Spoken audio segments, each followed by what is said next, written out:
প্রাক্তন মুখ্যমন্ত্রী সুধীর রঞ্জন মজুমদারের 15তম মৃত্যুবার্ষিকী পালন করলেন ত্রিপুরা প্রদেশ কংগ্রেস।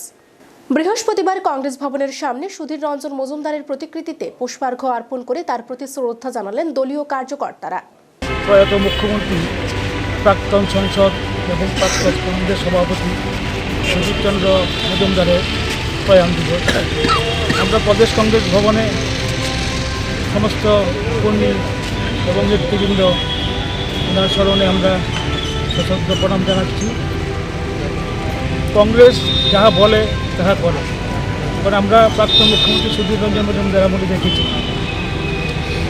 বয়সোত্তীর্ণ যারা বেকার তাদের চাকরি দেওয়া, সরকারি কর্মচারীদের দিয়ে দেওয়া এবং সর্বকালের যে প্রকৃত মুখ্যমন্ত্রী ওনার আমলে যে চাকরি হয়েছে এটা সর্বকালের সেরা।